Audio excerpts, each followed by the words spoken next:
போற்றி. நாட்டவர்க்கும் இறைவா போற்றி. திருச்சிற்றம்பலம். தில்லையம்பலம். புழியர்கோன் வெப்பொழித்த புகழியர்கோன் கழல் போற்றி. ஆழிமிசை கல்மிதப்பில் அணைந்த பிரானடி போற்றி. வாழி திருநாவலூர் வன் தொண்டர் பதம் போற்றி. ஊழிமலி திருவாத ஊரர் திருத்தாள் போற்றி. தில்லைவாழந்தனரே முதலாக சீர்படைத்த தொல்லையதாம் திருத்தொண்ட தொகையடியார் பதம் போற்றி. ஒல்லையவர் புராண கதை உலகறிய விரித்துரைத்த செல்வமளி குன்றத்தூர் செக்குழார் அடி போற்றி.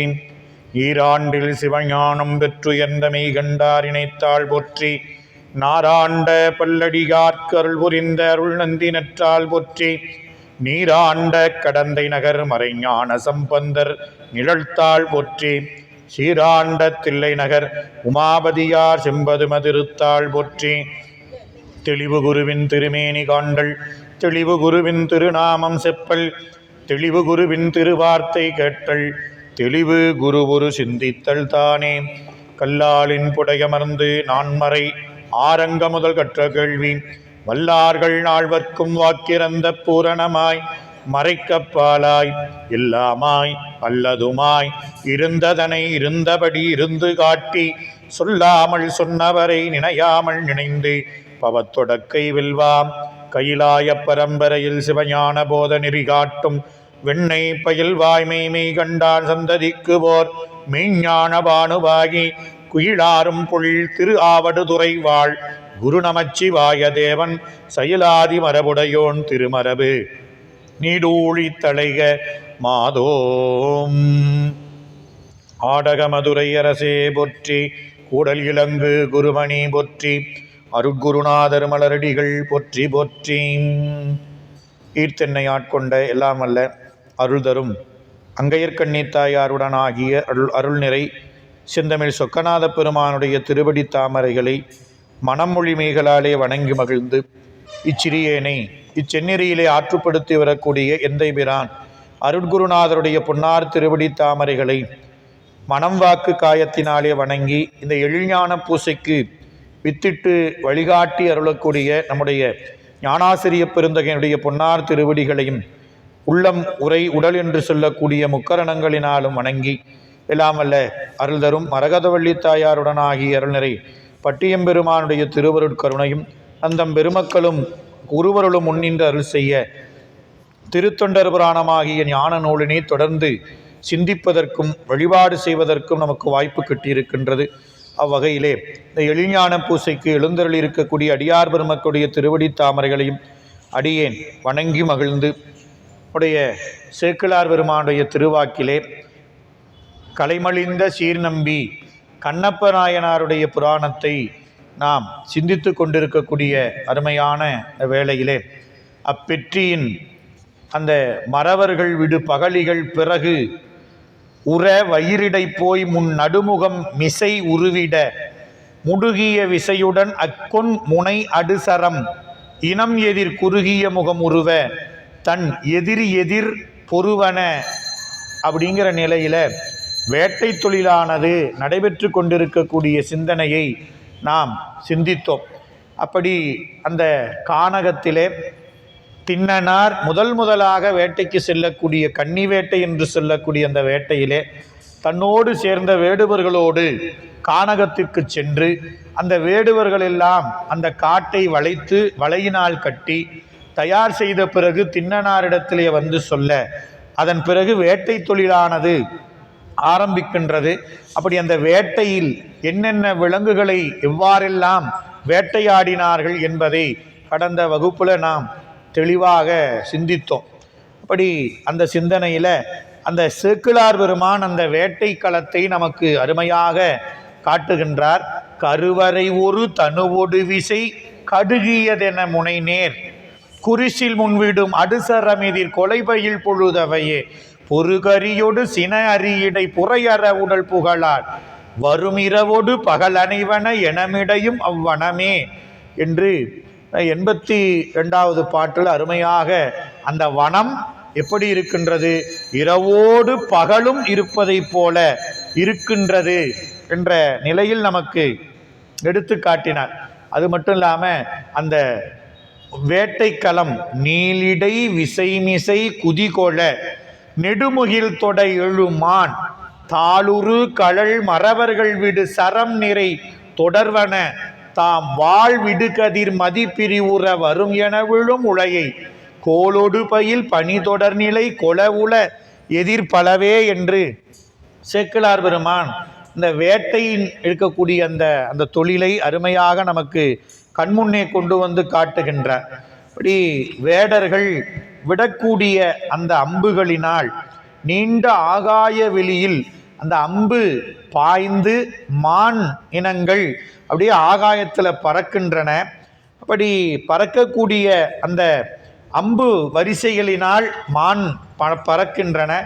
ஒளி வீசும் கதிருடைய மதியை பிரிவுற நேரு அந்த மதிமண்டலத்திலிருந்து விழுகின்ற அந்த மானை அப்படியே பிடிக்கின்ற பாம்பு போல தொடர்ந்து வரக்கூடிய அந்த உவமையை காட்டினார். வேடர்கள் விடக்கூடிய அம்பு அந்த மானினங்களை தாக்குகின்றது. அது எப்படி இருக்குதுன்னா, ஒரு பாம்பு சென்று வான்வெளியில் இருக்கக்கூடிய அந்த நிலவை கவ்வுவது போல அதை நமக்கு கோலோடு பயில் பனித்தொடர் நிலை கொல உல எதிர்ப்பலவே என்று அப்படி அவ்வளவு வலிமையோடு வேடர்கள் வேட்டை தொழிலை செய்து கொண்டிருக்கக்கூடிய காட்சியை நமக்கு சேக்கிழார் பெருமான் அருமையாக எடுத்து சொன்னார். 83வது பாடல் வரை நாம் சிந்தித்திருக்கின்றோம்.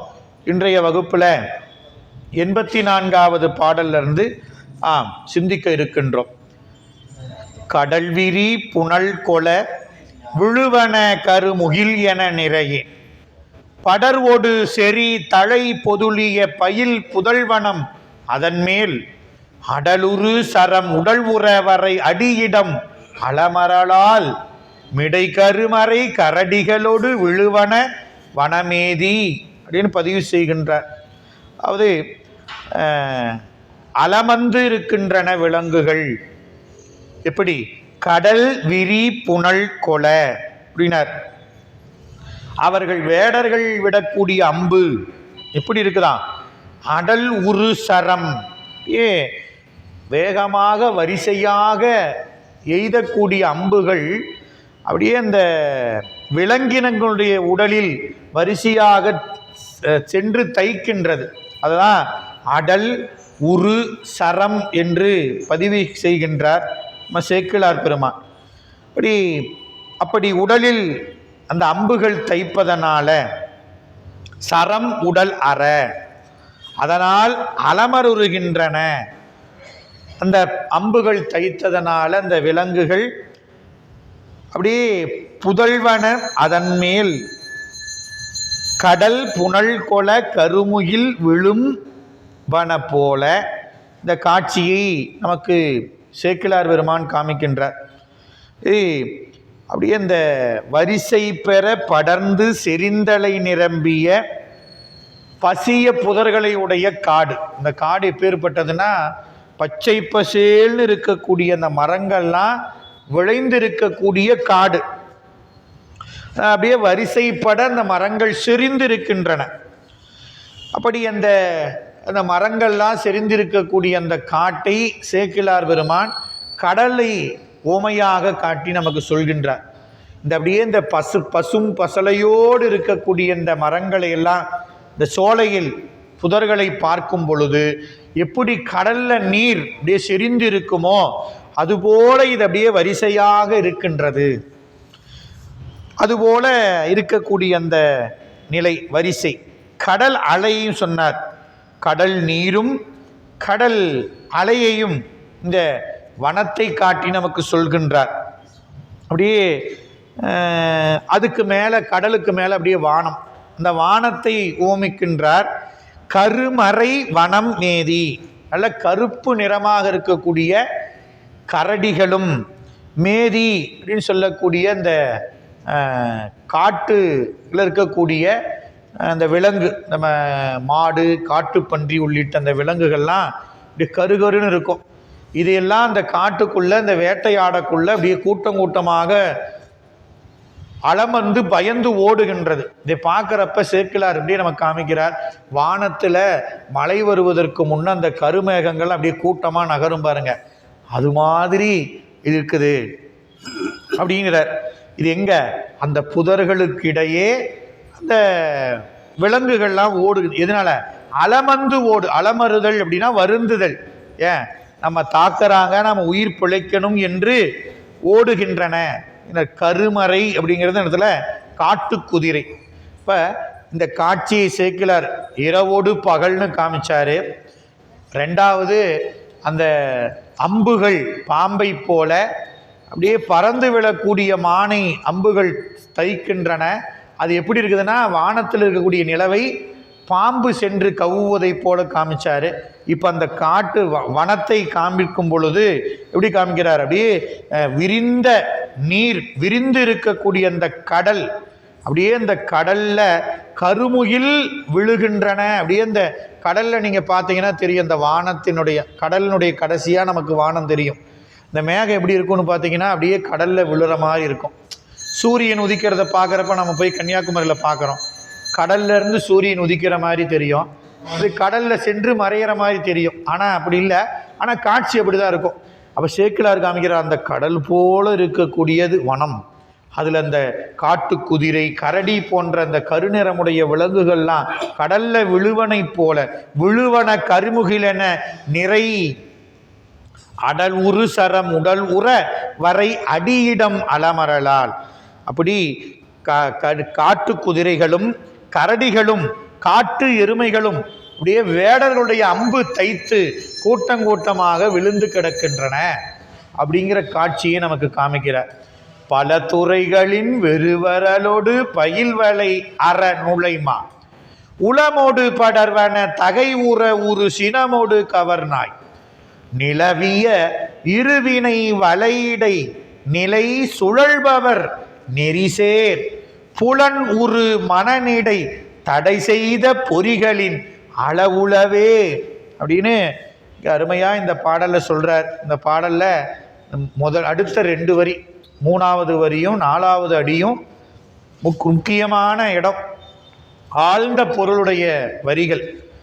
அது பல துறைகளின் வெறுவரல் அப்படின்னார். பல வழிகளிலிருந்து கட்டப்பட்ட வலைகளில் எப்படியாவது இந்த வலையை அறுத்து கொண்டு நாம தப்பிச்சு போகணும் அப்படின்னு இந்த விலங்குகள் உயிருக்கு பயந்து வருந்தி ஓடுகின்றன. பல துறைகளின் வெறுவரலோடு பயில் வலை அற நுழைமா, நுழைகின்ற மா அப்படின்னா விலங்குகள், எப்படியாவது இந்த வலைகளை அறுத்து கொண்டு. ஒன்று விலங்குகள் எப்படின்னு கேட்டிங்கன்னா, ஒன்று தனக்கு ஆபத்து வருகின்றது என்றால் தனக்கு ஆபத்து விளைவிப்பவரை தாக்கி அழிக்கும் ஒன்று. ரெண்டாவது பயம் வந்துருச்சுன்னா தன்னை காப்பாற்றி கொள்வதற்கு கண்ணுக்கு துக்சிக்காம ஒரு கையில் அகப்படாம ஓட முற்படும். இது 2 தான். இப்போ வேடர்கள் வலியவர்கள் வேட்டையாடுறாங்க, இவங்க கிட்ட இருந்து தப்பிக்கணும்னா என்ன பண்ணணும்? வலையை அறுத்து கொண்டு தான் போக முடியும். ஏன்னா வலையை என்ன பண்ணியிருக்கிறாங்க வேடர்கள்? ஏற்கனவே சொல்ல காணத்தை வளைத்து கட்டினார்கள்னர். ஒரு பக்கம் கட்டல, சுத்தியும் எங்கேயும் விலங்குகள் தப்பி ஓடாத மாதிரி வலையை போட்டு கட்டிட்டாங்க. அப்போ அந்த வலைகளை அறுத்து கொண்டு போகணும். அதனால பல துறைகளின் நுழை விலங்குகள் பல வழிகளிலிருந்தும் தப்பி ஓட முயற்சி செய்தன. எங்கும் அவற்றுக்கு அபாயமே.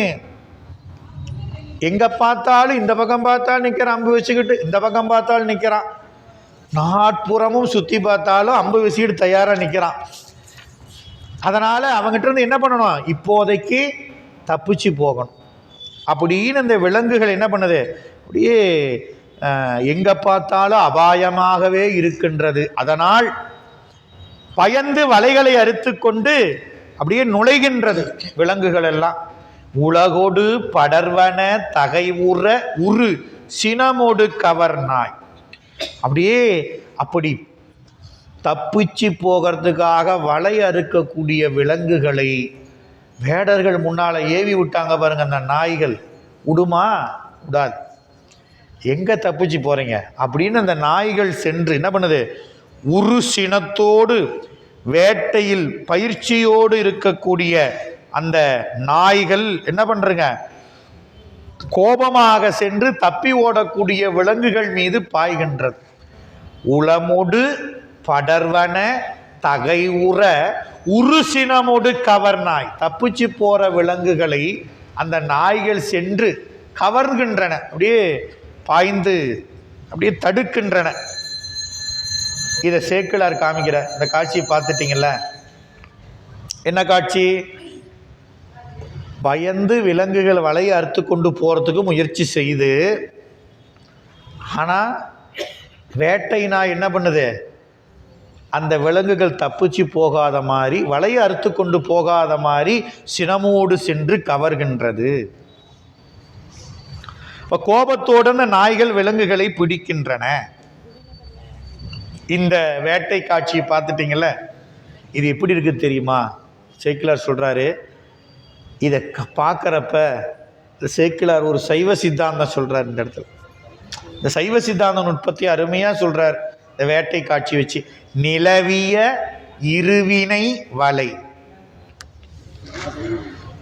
இந்த காட்டில் சுற்றி கட்டினாங்களே இந்த வலை, விலங்குகள் தப்பிச்சு போகாத மாதிரி, அது போல நாமும் இந்த உலகத்திலிருந்து தப்பிச்சு போகாம ஒரு வலையை கட்டியிருக்கிறோம். என்ன வலை அது? நல்வினை தீவினை என்று சொல்லக்கூடிய 2 வலை. இந்த இருவினை வலையிடை 2 வலை சுற்றி கட்டப்பட்டிருக்கின்றது. இதுக்கு இடையில நின்றுக்கிட்டு நாம் என்ன பண்றோம்? நிலை சுழல்பவர். அங்க இருக்கக்கூடிய காட்டு குதிரையும் காட்டுப்பன்றியும் கரடியும் மானும் யானையும் சிங்கம் புலி இது மட்டுமல்ல வலையில் அகப்பட்டு இருக்குதுன்னு நினைச்சுக்காதீங்க. அந்த விலங்குகள் போல நாமளும் என்ன இருக்கிறோம், அந்த வலைக்குள்ள மாட்டிக்கிட்டு சுழன்று கொண்டு இருக்கின்றோம். இந்த வலையை விட்டு வலையை அறுத்து கொண்டு போகாம இன்னும் சுற்றிக்கிட்டே இருக்கிறோம். எப்படி அந்த விலங்குகள் வலைக்குள்ள காட்டுக்குள்ளே சுற்றுதோ அதுபோல் நாமளும் புல்லாய் பூடாய் புழுவாய் மரமாய் பல்விருகமாய் பறவையாய் எப்படியோ ஒரு விதத்தில் இந்த உலகத்தில் வந்துட்டு சுழன்று கொண்டுகிட்டே இருக்கிறோம். அந்த இடத்துல நிலை சுழல்பவர் நெறி சேர்னார். புலன்வுறு மனநிடை தடை செய்த பொறிகளின் அளவே. இப்போ பிறப்பு இறப்புகளில் கட்டுகின்ற இருவினை. நமக்கு பிறப்பு ஏன் வருது அப்படின்னா, நமக்கு இருவினை கட்டு உண்டு.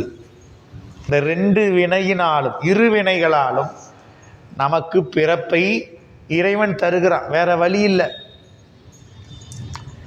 இல்லையா? இறைவன் பிறப்பை தருகிறான்னா ஏங்க இந்த பிறப்பே நோய்ங்கிறீங்க, பிறவி துன்பம்ங்கிறீங்க, பெருநோயின்னு சொல்கிறீங்க, என்னென்னமோ சொல்லியிருக்கிறாங்களே அருளாளர்கள்.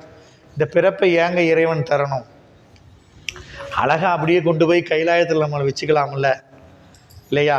என்றும் இளமையோடு இருக்கன்னு நேற்று திருநீலகண்டத்து குயவநாயனாருக்கு அருள் செய்தாரே, அந்த மாதிரி பட்டீஸ்வர பெருமான் நமக்கு வாப்பா பரவாயில்ல அப்படின்னா இல்லையே, நான் தான் வலையை பின்னி வச்சிருக்கிறேனே இல்லையா?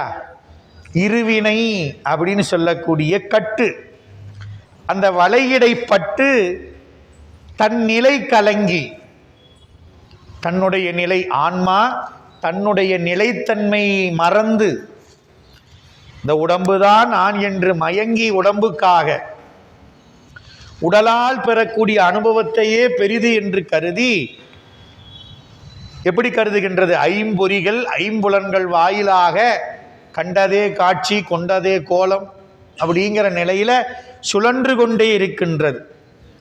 அப்படி சுழன்று கொண்டிருக்கக்கூடியவர்களுடைய மனதை நன்னெறியில் செல்லக்கூடிய வகையில்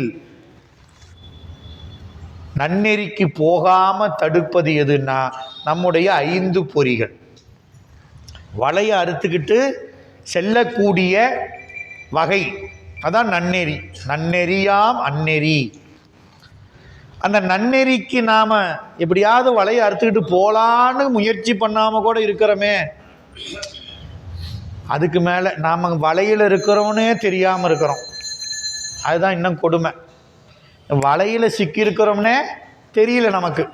இதுக்கு என்னங்க காரணம் அப்படின்னு, வலையில் இருக்கிறோம்னே தெரியலையே, அப்புறம் எங்கே போய் வலையை அறுத்துக்கிட்டு தப்பிக்கலாம்னு நினைக்கிறது இல்லை.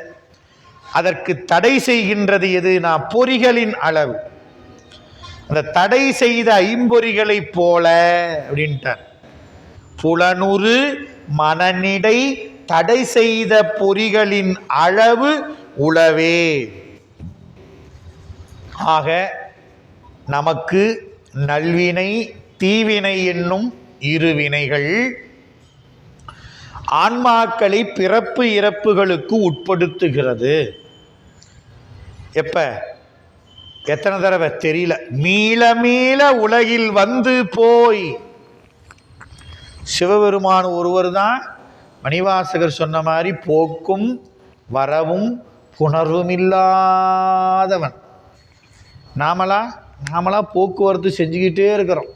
போயிட்டு வந்துட்டு போய் போக்கும் வரவும் நிறையா இருக்குது. எத்தனைங்க தெரியலைங்க கணக்கு. எத்தனை தாட்டி வந்த தெரியல. அதனால் மீள மீள வந்து நாம் போயிட்டு வந்துட்டே இருக்கிறதுக்கு எது காரணம்னா, நான் சேர்த்திருக்கிற நல்வினை தீவினை என்று சொல்லக்கூடிய ரெண்டும். நீங்கள் மறந்துடக்கூடாது. இந்த இருவினை என்பதை மறந்துடக்கூடாது. இந்த ரெண்டும் தான் தின்னனார் கூட வரப்போற ரெண்டு பேர். நீங்க சேக்கிழார் இங்கேயே நமக்கு காட்டுறார். இந்த இருவினை என்பது நம்ம கூடையே பயனை தரும் வரையிலும் வரும். நமக்கு பயனை தந்துதான் அது நீங்கும். அப்படி இழைக்கும் வினை பயன் சூழ்ந்த இப்பிறவி கொடும் சூழல் அப்படின்னு மானக்கஞ்சார நாயனார் புராணத்தில் சேக்கிழார் சொல்றாரு. இந்த தீவினை என்ன பண்ணும்? தீவினை என்பது பாவத்துக்கு ஏதுவாகி நரகத்தில் துன்பத்துள் படுத்தும். அப்படி துன்பத்தை அனுபவிப்பதற்காக பிறவியை கொடுக்கும் தீவினை. நாம் சேர்த்த தீவினை நமக்கு பிறவியை கொடுக்கும். எதுக்காக? செஞ்ச தீவினையினுடைய பாவத்தை துன்பமாக அனுபவித்து கழிப்பதற்காக பிறவி. அடுத்தது நல்வினை என்ன பண்ணும்? நாம் சேர்த்த நல்வினை புண்ணியத்துக்கு ஏதுவாகி சொர்க்கம் முதலிய இன்பங்களை நுகர்வித்து மீண்டும் பிறவியில் செலுத்தும். நாம் சேர்த்திருக்கிற வினை பயனை தந்து துன்பத்தை இன்பத்தையும் கொடுக்கும். பிறவியை கொடுத்து அதன் மூலியமா இன்ப துன்பத்தை அனுபவிப்போம். மறுபடியும் பிறவியில் செலுத்துன்னு சொல்கிறாங்களே, நான் தான் அனுபவித்து கழிச்சிட்டேனே.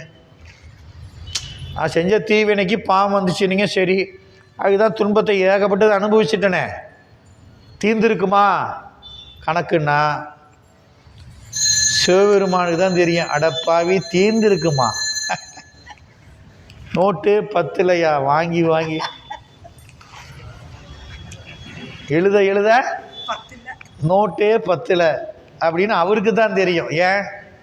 ஏன்னா நம்ம சைவ சித்தாந்தத்தில் விரிவாக ஆழமாக சொல்லப்படும். இந்த பாசம் என்று சொல்லக்கூடியதை 3 பொருள்களையே சொன்னாங்க.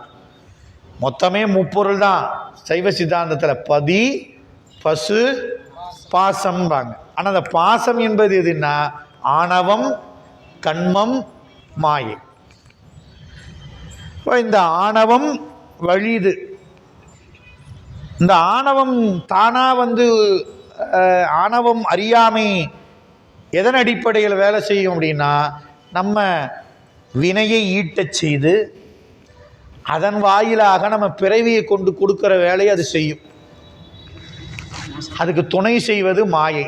இந்த 3ம் சேர்ந்து பாசப்பொருள் நம்மளை படாத பாடு படுத்துவது. இது 3. ஆணவம் நம்ம கூடயே இருக்கிறது. இதுக்கு பேர் சகஜ மலம் அப்படிம்பாங்க சைவ சித்தாந்தத்தில். சகஜமாக இருக்குதுங்க நம்ம கூட, ஒன்றும் பிரிக்கவே முடியாது. என்ன சகஜமாக பழகிறாரு பாருங்க அப்படிங்கிறமா. அந்த மாதிரி நம்ம ஆன்மா கூட நம்ம அறிவில் அறியாமை அப்படிங்கிற ஆணவமெல்லாம் சகஜமாக இருக்குது. அது என்றைக்கும் நம்மளை விட்டு பிரிவதே இல்லை. அது என்ன பண்ணும்?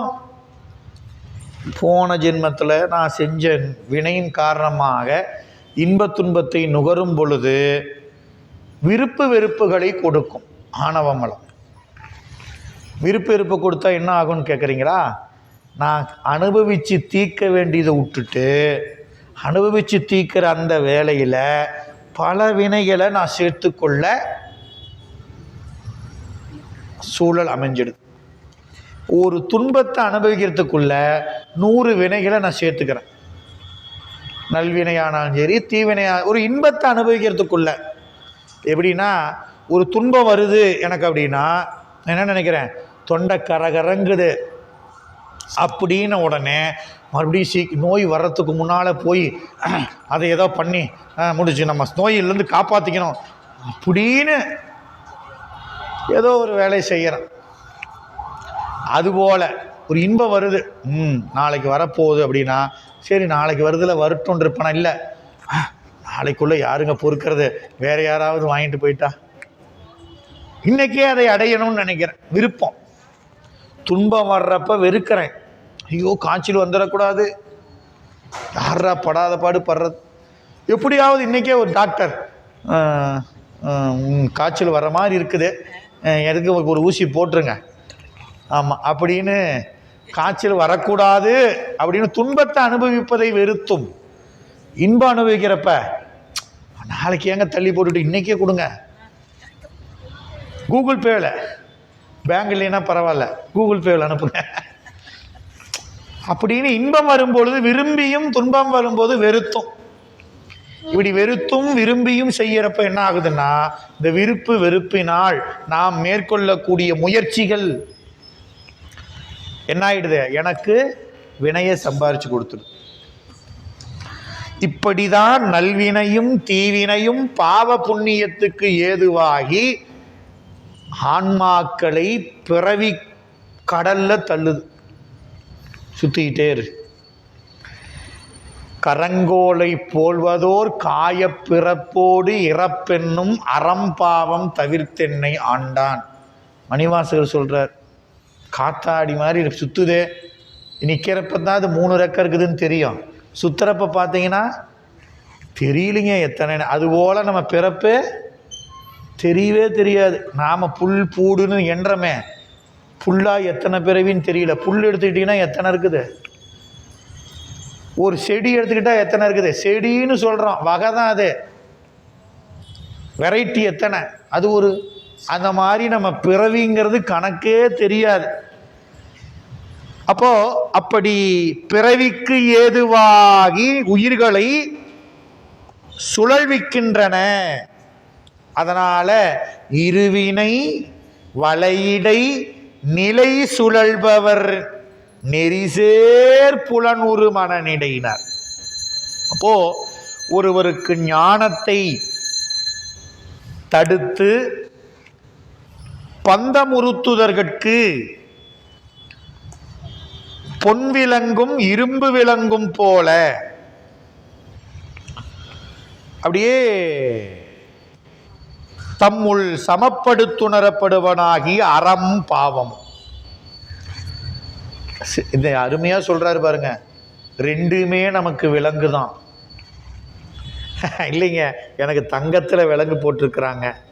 விலங்கு தானே அதுவும். அது இரும்புல போட்டா என்னங்க?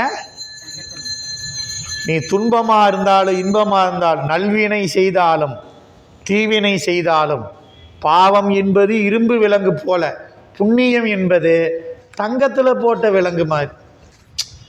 ரெண்டுமே கட்டப்பட்ட கட்டுதான்.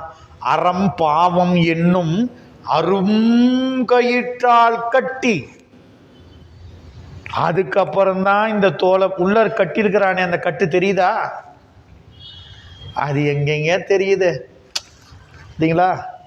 6 பேக் அதுதான் எனக்கு தெரியுது. உள்ள கட்டியிருக்கிற கட்டு அது தெரியாம இருக்கிறதுக்கு சாமி என்ன பண்ணியிருக்கிறாரு? புறந்தோல் போர்த்து புழுவழுக்கு மூடி, உள்ள இருக்கிற அழுக்கு புழு பொதிந்து அசும்பு ஒழுகிய பொய்க்கூரை. ஆசை பத்து என்ன மாதிரி சொல்லியிருக்கு, 4 பாட்டு சொல்றாரு மணிவாசகர் இந்த உடம்பை பத்தி.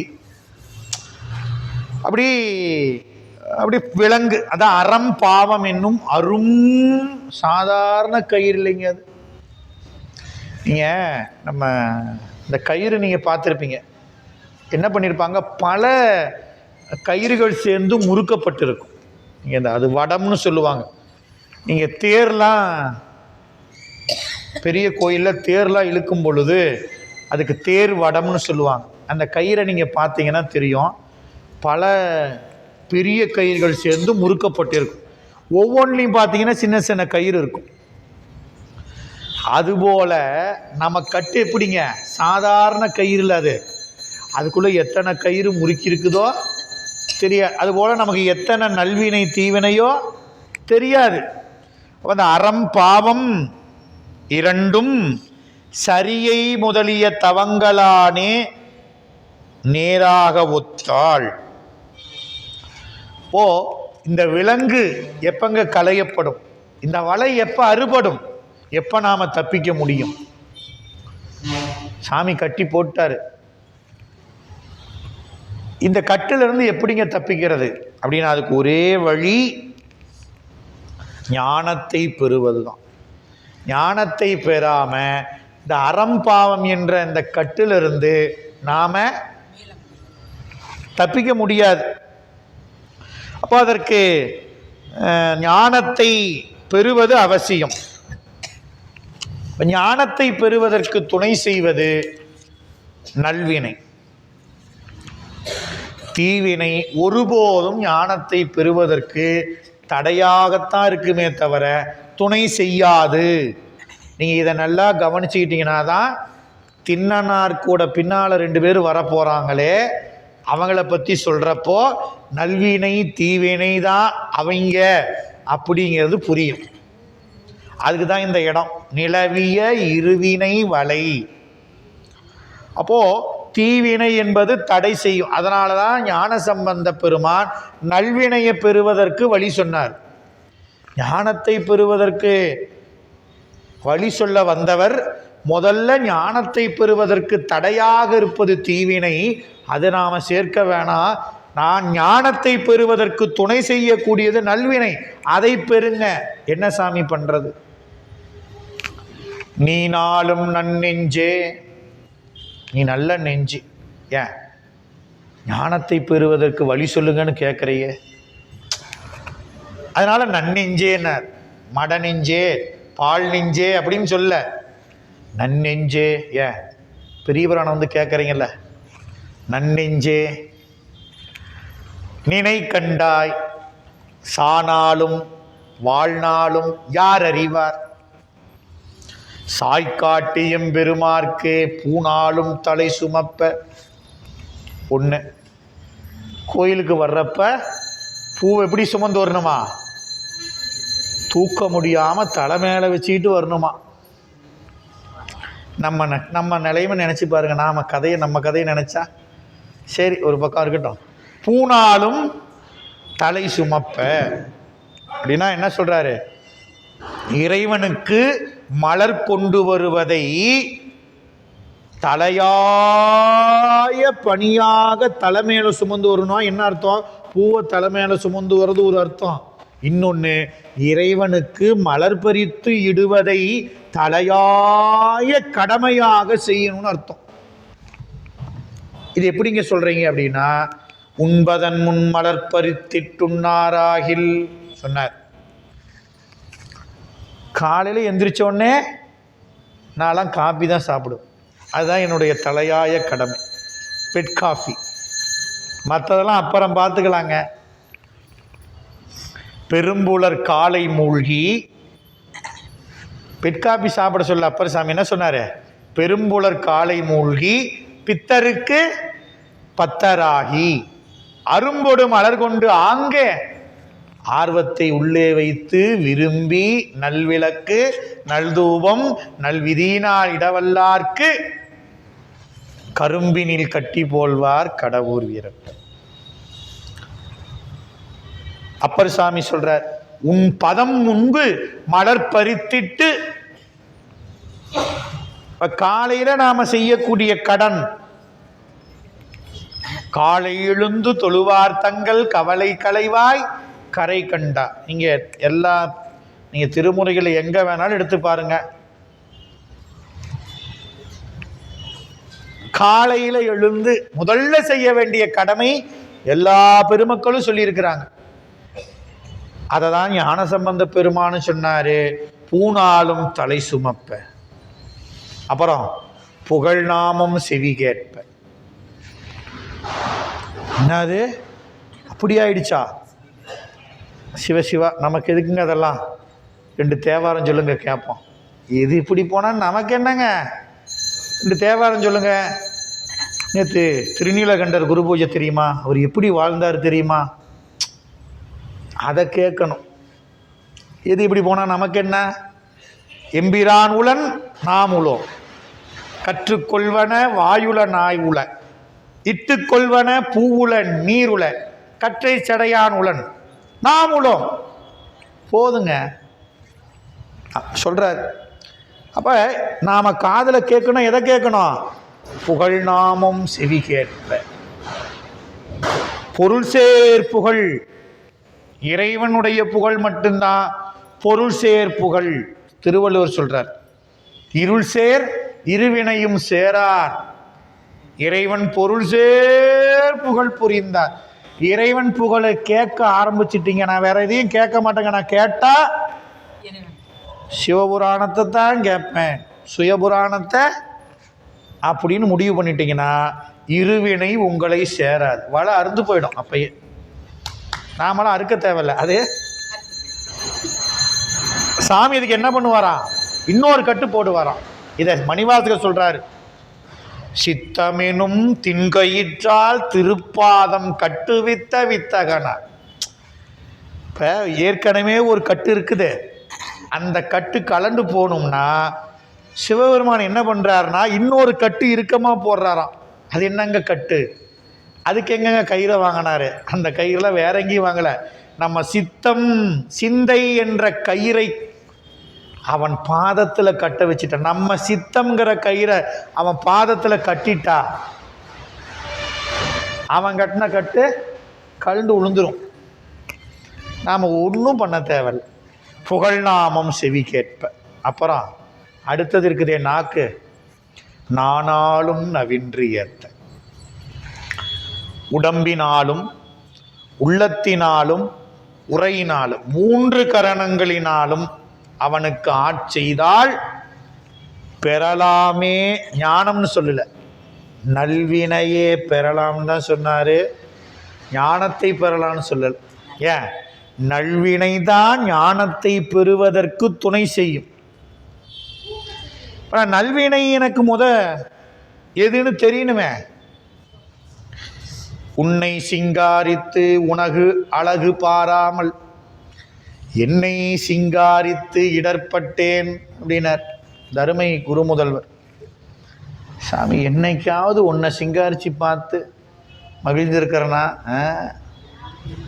நான் என்ன வாங்கலாம், என்ன சோப்பு வாங்கலாம், என்ன பவுட்ரு வாங்கலாம், என்ன பெர்ஃப்யூம் வாங்கலாம், என்ன ஃபேண்ட் எடுக்கலாம், சட்டை எடுக்கலாம், கோட்டு போடலாம், பிரேஸ்லெட்டு போடலாம், வாட்சு கட்டலாம், இதையே தானே நினச்சிட்டு இருக்கிறனே தவிர என்னைக்காவது ஐயோ நம்ம சாமிக்கு ஒரு 10 பவுனில் ஒரு மைனர் செயின் வாங்கி போடலாம் அப்படின்னு நினச்சிருக்கிறேன்னா என்ன? என்னங்க இத்தனை வருஷம் பொழைச்சி பாருங்க, இத்தனை வருஷம் பொழைச்சி என்ன இருக்குது அப்படின்னு நிற்கிறனே தவிர. அப்போது அந்த ஞானத்தை பெறுவதற்கு என்ன வேணும்? நல்வினை வேணும். அந்த நல்வினை நமக்கு ஞானத்தை பெறுவதற்கு பெரும் துணை செய்யும். அதனால தான் நம்ம பெரியவர்கள் எல்லாம் நமக்கு நல்வினையை பெறுவதற்கு வழி சொன்னாங்க. திருமுறைகளை கேளுங்க, பாடுங்க, ஞான நூல்களை சிந்திங்க, திருக்கோயிலுக்கு வழிபாடு செய்யுங்க, விளக்கு ஏற்றுங்க, மலர் தொடுங்க, உழவாரம் செய்யுங்க அப்படின்னு நமக்கு பெரியவர்கள் நம்ம அருளாளர்கள் இங்கே வாழ்ந்து காட்டியிருக்கிறாங்க. நாம் அவர்களை பின்பற்றி அவர்கள் செய்த தொண்டை நாமும் செய்ய தொடங்கினா நமக்கு நல்வினை சேரும். நல்வினையின் பயனாக நமக்கு ஞானத்தை பெறக்கூடிய வாய்ப்பு கிடைக்கும். அதனால தீவினை என்பது ஒருபோதும் ஞானத்தை பெறுவதற்கு துணை செய்யாது, அது தடை செய்யும். ஆக புலன்உறு மனநிடை தடை செய்த பொறிகளின் அளவு. நம்ம கிட்ட இருக்கிற கண்ணு, காது, மூக்கு, மெய், வாய், இந்த அஞ்சை வச்சு தீவினையும் சம்பாதிக்கலாம், நல்வினையும் சாமி நம்ம கையில் கொடுத்துட்டார். நான் எதுவும் கட்டுப்படுத்தலை, சுதந்திரம் உங்கள் கையில் கொடுத்தாச்சு, நீ என்ன வேணாலும் பண்ணிக்க, உன் விருப்பம். இல்லை சாமி நான் உன் சௌரியம் அப்படின்ட்டார். உஷாராக இருக்க வேண்டியது யாரு? நாம தான். அப்போ அறம்பாவை என்னும் அரும் கயிற்றால் கட்டி இருக்கக்கூடிய அந்த வலை, அதுல சிக்கி நாம பிறப்பு இறப்புட சுழன்று கொண்டே இருக்கிறோமே, அந்த காட்சி தான் இங்க இந்த காட்டுக்குள்ள வேடர்கள் கட்டிய வலையில இந்த விலங்குகள் தப்பிச் செல்ல முடியாதபடி சுழன்று கொண்டிருக்கின்றன. அதான் நிலை கலங்கினர். நிலை கலங்கி துன்பத்திலிருந்து விடுதி பெறும் வழியறியாது. இந்த விலங்குகள் இப்ப எப்படி ஓடுகின்றன அப்படின்னா, தப்பிச்சு போறதுக்கு வழி தெரியாம நிக்குது. இப்ப நாமளும் தப்பிச் செல்வதற்கு வழி தெரியல, எப்படிங்க தப்பிச்சு போறது? பலபுறமும் சுழன்று கொண்டிருக்கின்றன. நன்னெறி, அருமையா சொன்னார். நன்னெறி அப்படிங்கிறது, நன்னெறி அப்படிங்கிறது எது? நாம செல்ல வேண்டிய நெறி நன்னெறி, மற்றதெல்லாம் புன்னெறி, கீழ்மையுடையது. ஆக இங்கே அதை அப்படியே அருமையாக சொல்லிட்டார். இங்கே சொல்லும் பொழுது மனநிடை தடை செய்த பொறிகளின் அளவுளவே சினமொடு கவர் நாய் அப்படின்ட்டார். இந்த இடத்துல நாயை சொன்னார். இந்த நாய் தான் என்ன பண்ணுது? வலையை அறுத்துட்டு விலங்குக தப்பிச்சு போவாம போய் கவருது அப்படின்னு பார்த்தோம். இந்த நாய்கள் அப்படின்னு அர்த்தம். இந்த நாய்கள் எதுக்கு உவமை அப்படின்னா, நம்ம ஐம்பொறிகளுக்கு உவமை. இங்க சொல்லக்கூடிய நாய் அங்க வேட்டை காட்டுல போய் விலங்குகளை கவருது பாருங்க. நல்லா பார்த்துக்கோங்க. காட்டுக்குள்ள இருக்கிறது, காடுங்கிறது பிறவிங்கிற பெருங்கடல். அந்த காட்டுக்குள்ள இருக்கிற விலங்குகள் யாருன்னா நம்மளை போற ஆன்மாக்கள். ஆன்மாக்களாகிய விலங்குகள் இருவினைங்கிற வலையை அறுத்துக்கிட்டு தப்பிச்சு போகாம உள்ள இழுத்து போடுது எது அப்படின்னா நாய். அது எத்தனை நாய்ன்னு கேட்டீங்கன்னா, நம்ம கிட்ட இருக்கிற 5 நாய். எதுங்க 5 நாய் அப்படின்னா, 5 பொறி: கண், காது, மூக்கு, நாக்கு, உடம்பு. இந்த 5 நாய் என்ன பண்ணுது? எப்படி அந்த வேட்டைக்காரர் கூட அந்த வேட்டை நாய் விலங்குக்கு தப்பிச்சு போகாம உள்ள இழுத்து கவர்ந்து போடுதோ, அதுபோல நன்னெறிக்கு செல்லாம நம்மளை இந்த 5 பொறி என்ன பண்ணுது? அப்படியே மனதை தடுத்து நிற்கின்றன. ஆட எப்ப பார்த்தாலும் கோயில் குளம் அது இதுன்னு, அந்த ஆளுக்கு தான் வேலை இல்லை. அவங்க கூட சேர்ந்துக்கிட்டு எப்பப்பா கிளம்பிட வேண்டியது அப்படின்னு என்ன பண்ணும் மனதை? போய் பார்த்தீங்களா புது பஸ் ஸ்டாண்டில் மைசூர் பேலஸ் போயிட்டு வருவோம். இப்படி கண்ணுக்கு, காதுக்கு, மூக்குக்கு, நாக்குக்கு, உடம்புக்கு இப்படின்னு அந்த சிற்றின்பங்களை பெறுவதிலேயே நம்ம மனதை வச்சிருக்கோம் இந்த 5 பொறி. அதைத்தான் இந்த இடத்துல நாயின்னு சொல்லிட்டார்.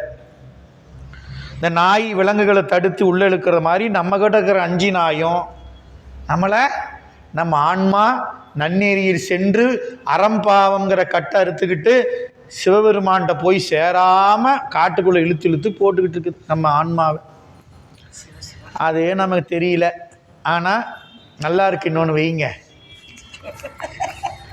அப்படிங்கிறேன் இல்லையா? அப்போது ஏன் நாய் அப்படின்னு சொன்னார்? இங்கே நாய் அப்படின்னு சொல்கிறப்போ நம்ம மணிவாசகர் போல சொன்னவங்க யாரும் இல்லை, எல்லாரும் சொல்லியிருக்கிறாங்க. சேக்கிழாரு சொல்லியிருக்கிறாரு. சுணங்கனேன் பெரிய புராணத்தில் அவையடக்கத்தில் சேக்கிழார் பெருமான் தன்னை நாயின்னு சொன்னார். அதுக்கு சுணங்கன்னு சொன்னார். சுணங்கன்னா நாய்.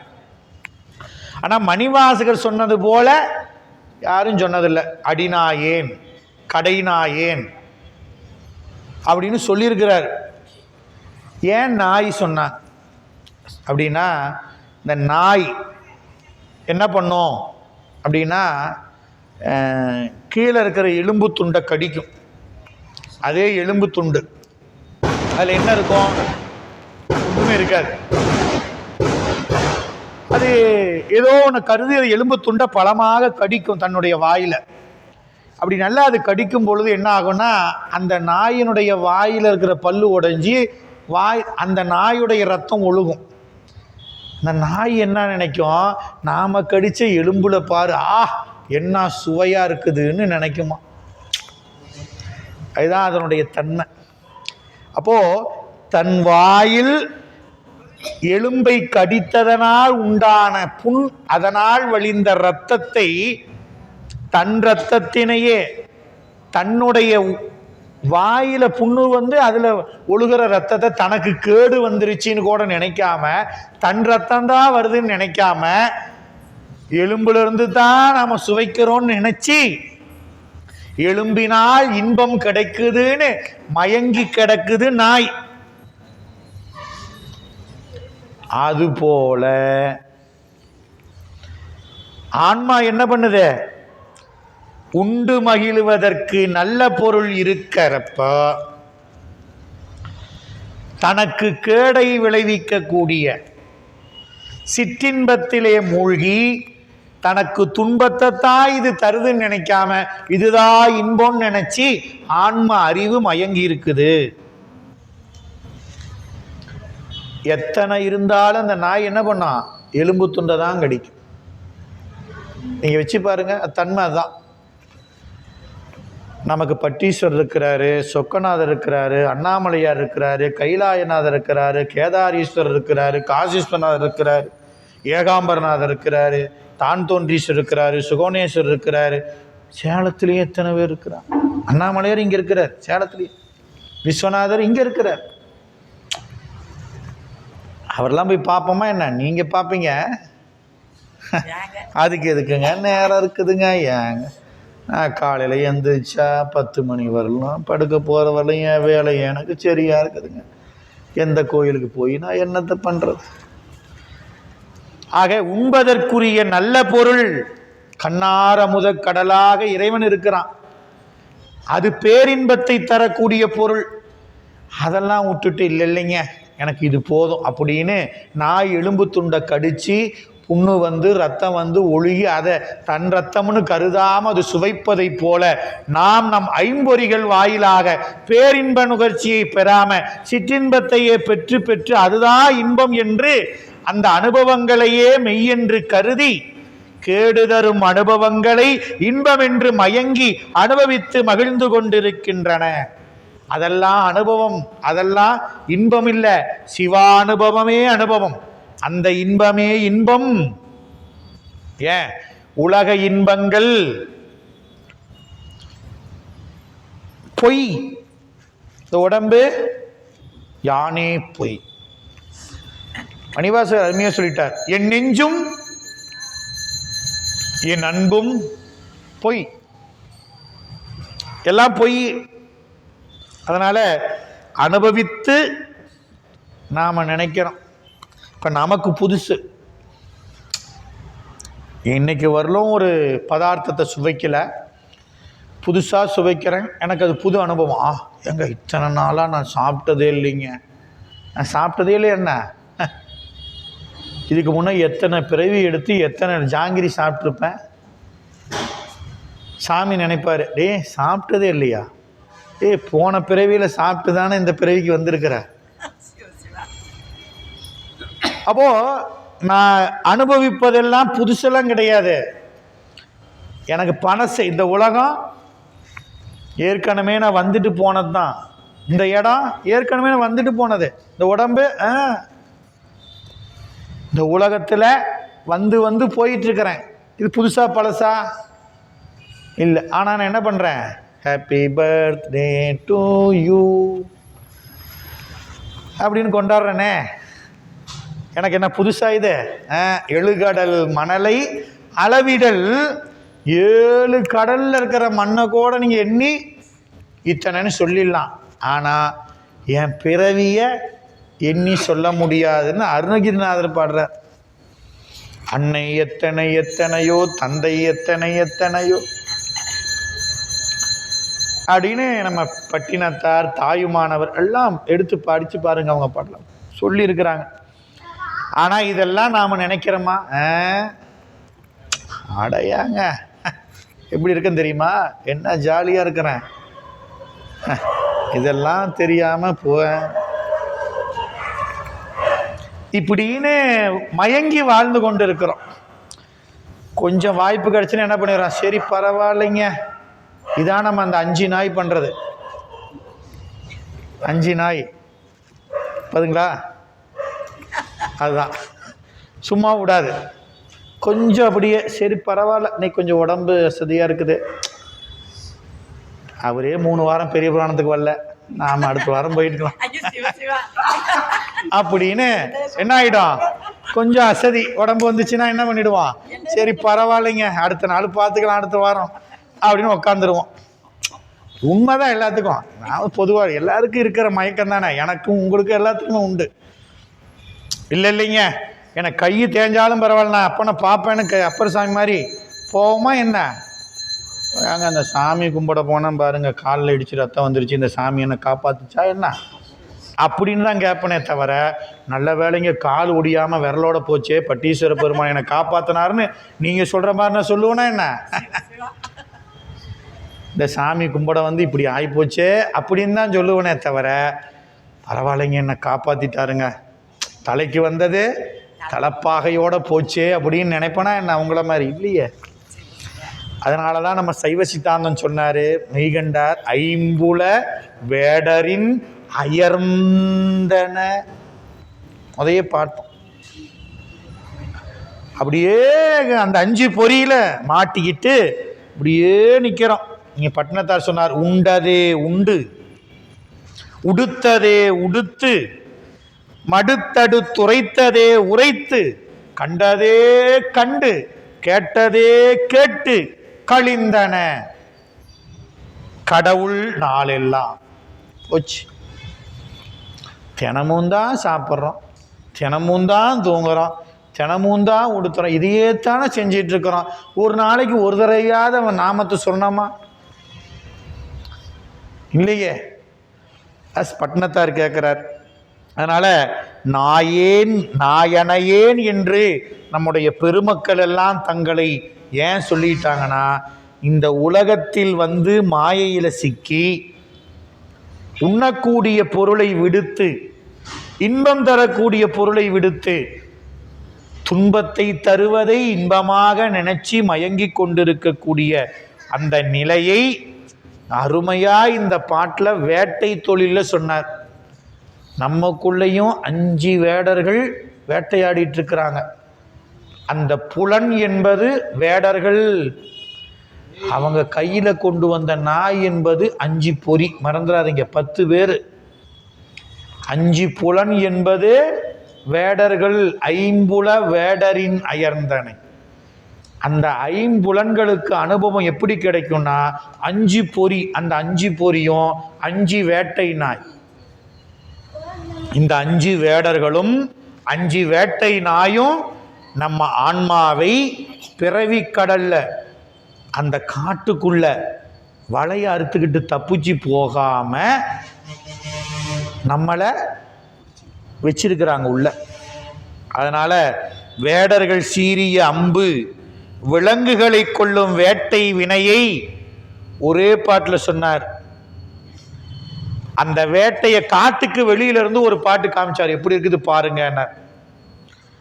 அதுக்கு பிறகு அந்த அந்த 6 பாட்டுகளில் நமக்கு அந்த வேட்டையில் விலங்குகள் கொல்லப்படுவதை சொன்னார்.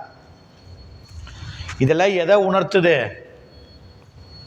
நம்ம ஆன்மா பிறவி காட்டிலிருந்து தப்பிச்சு போகாமல் இங்கேயே விழுந்து கிடக்கிறமேன்னு சொல்கிறதாங்க இத்தனை பாட்டும். இது அருமையாக அந்த வேட்டை தொல்ல சொன்னார். குருதியும் கொலையுமே நிறைந்த வேட்டை காட்டிலும் ஞான மெய்நெறி சேர் பொருளை காட்டுவது நம்ம சேக்கிழாரால் மட்டும்தான் முடியும். வேற யாரும் சொல்ல முடியாது. நாங்கள் தலையறுவன துடியிடுவன புடி புடின்னு காமிச்சாரு.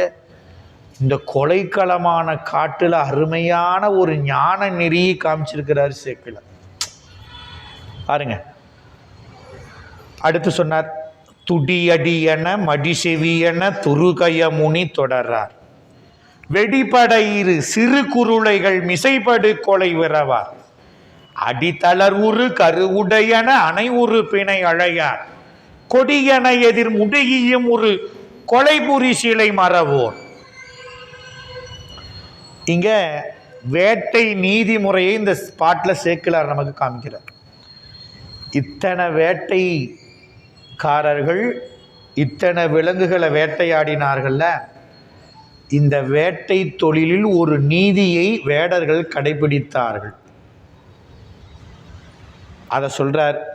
துடி அடியன மடி செவியன துய துருகய முனி தொடரார். இப்போ கொடிய மிருகங்கள் எதிர் சென்று அந்த மிருகங்களை எதிர்த்து ஓடி அவற்றை கொலை செய்யக்கூடிய கொடிய வேடர்கள் உடுக்கையை ஒத்த துடி அடியன, துடினா உடுக்கை, உடுக்கையை ஒத்த கால்களை உடையனவும் மடி செவியன மடிந்த காதுகளை உடையனுமாகிய துயர் துரு கயம் கயமுனி யானை கன்றுகள் அப்படின்னு அந்த உடுக்கையை ஒத்த கால்களையும் மடித்த காதுகளினுடைய யானை கன்றுகளின் மேல் தொடரார். முனி தொடரார். வேட்டை தொழிலை செய்ய மாட்டார்கள். அது என்னங்க உடுக்கை போல காலு மடிந்த காதுனா இளம் கன்றுன்னு அர்த்தம். அப்ப இந்த வேட்டைக்காரர்கள் ஒருபோதும் இளம் கன்றுகள் விலங்குகளை வேட்டையாட மாட்டார்கள். தொடரார், விட்டுருவாங்க. அதே நேரா வந்தாலும் அதை வேட்டையாட மாட்டார். பெரிய விலங்குகள் எதிர்த்து வந்தால் அதை எதிர்த்து வேட்டையாடி கொள்வாங்கள். ஆனா இளம் விலங்குகளை வேட்டையாட மாட்டார். வெடிபட இரு சிறு குருளைகள் மிசைபடு கொலை விரவார். குருளைகள் ஓசைப்பட ஓடி குதிக்கும் சிறிய விலங்கு குட்டிகளின் மேல் கொலை தொழிலை செய்ய மாட்டார்கள். அடித்தளர் உரு கருவுடையன அனை உரு பிணை அழையா. அப்படியே வயிற்றில் கருவுற்று இருக்கக்கூடிய விலங்குகள் சினை விலங்குகள்னு சொல்லுவாங்க. அது சினை வாய்த்ததனால தளர்ந்து நடக்கும், வேகமா முடியாது. அப்படி வரக்கூடிய விலங்குகளையும் வேட்டையாட மாட்டார்கள். விரவார் தொடரார், விரவார் அலையார். யாரு? கொலை புரி சீலை மறவோர். அருமையான நுட்பத்தை சேக்கிழார் இங்க சொல்றாருங்க. அவங்க தொழில் என்ன? கொலை தொழில். கொலை புரி சிலை மறவோர். கொடியன எதிர் முடியும் உரு கொலை. ஒரு பெரிய காட்டுக்கே ராஜா சிங்கம் வந்து எதிர்த்தாலும் அந்த சிங்கத்தை எதிர்த்து கொள்ளுவாங்க. அப்பேற்பட்ட வேட்டை கொலை தொழில். கொள் எரி குத்து. யாரா போனா அவங்கள போய் பிடிச்சி வழிமறிச்சு அவங்க கிட்ட இருக்க செல்வத்தை எல்லாம் வழிப்பறி செய்து கொண்டு வாழ்பவர்கள், கொலை தொழிலையே செய்பவர்கள். அவங்க கூட தன்னுடைய கொலை தொழில ஒரு நீதியை கடைபிடிச்சாங்க. என்னங்க அது நினைச்சு பாருங்க. கொல்லணும்னு வந்துச்சுன்னா என்னங்க, சிறுசாவது பெருசாவது அப்படின்னு வேட்டையாடல. நீங்க சேக்கிலார் 3 சொல்றாருங்க பாருங்க, 3 வரி. துடியடியன மடிசெவியன துருகய முனி தொடரார் வெடிப்படையிரி சிறு குருளைகள் மிசைபடு கொலை விரவார் அடித்தளர் உரு கருவுடையன அனைவுரு பிணையலைய. ஏன் கொல்ல மாட்டாங்கன்னா, அந்த விலங்குகள் தன்னை வேட்டையாட வந்திருக்காங்கன்னு அந்த விலங்குகளுக்கு தெரியாது. ஒன்று, இளம் கன்று பயமறியாது. அதனால தன்னை வேட்டையாட வந்திருக்காங்கன்னு தெரியாம அது விளையாடிக்கிட்டு தன்னை கூட வரும். நீங்க குழந்தைகள் எப்படி இருக்கும் தெரியுமா என்ன? பாம்பு கடிக்கும், நெருப்பு சுடும் அப்படின்னு தெரியுமா என்ன? நெருப்புல போய் கை வைக்கும், தெரியாது. அதுபோல வேடர்களை அணைந்து வருமா. எது? இளங்கன்றுகள் எல்லாம் துள்ளி குதிச்சு வருமா. அதை கொல்வது பாவம் இல்லையா? அது நம்மளை காப்பாற்றுவான்னு நினைச்சு வருதான். அடடா, நம்மளை காப்பாற்ற வந்திருக்கிறாங்கன்னு நினைச்சு வருதான். அவங்க பெரிய விலங்குகள்லாம் செதறி ஓடுது, இல்லைன்னா எதிர்த்து போர் செய்யுது. ஆனால் சிறு விலங்குகள் என்ன பண்ணுது? அப்படியே குதிச்சு விளையாடிட்டு வருது. அதை கொல்ல மாட்டார்கள் வேடர்கள். அதுக்கப்புறம் கருவுற்ற விலங்குகளை கொல்ல மாட்டார். இது நீதிமுறை. எல்லா போர் முறைகளுக்கும் நீதி உண்டு. நீங்க நாட்டில் 2 நாட்டினுடைய அரசர்கள் போரிட்டு கொண்டால் கூட முதல்ல பறையறிவிப்பார்கள். என்னென்ன? அந்த நாட்டில் இருக்கக்கூடிய பசுக்கள், அறவோர், சிறுவர், நோய்வாய்ப்பட்டவர்கள், பெண்கள், குழந்தை பேறு இல்லாதவர்கள், படை திறமில்லாதவர், இவங்கெல்லாம் பாதுகாப்பான இடங்கள்ல போய் பாதுகாப்பா இருந்துக்கோங்க அப்படின்னு முதல்ல அறிவிப்பு செய்த பிறகுதான் போர் தொடங்கும். இது போர் நீதி. இது போல இந்த இடத்துல வேட்டை, இந்த நம்ம சேக்கிலார் பெருமான் அமைச்சர் இல்லையா, அதனால இந்த கொலை தொழிலில் இருக்க நீதியை நமக்கு எடுத்து காட்டுற. வேற யாரும் காட்ட முடியாது. வேட்டை காற்றில் ஞானத்தை பெறக்கூடிய நெறிய சொல்லியிருக்கிறாரு.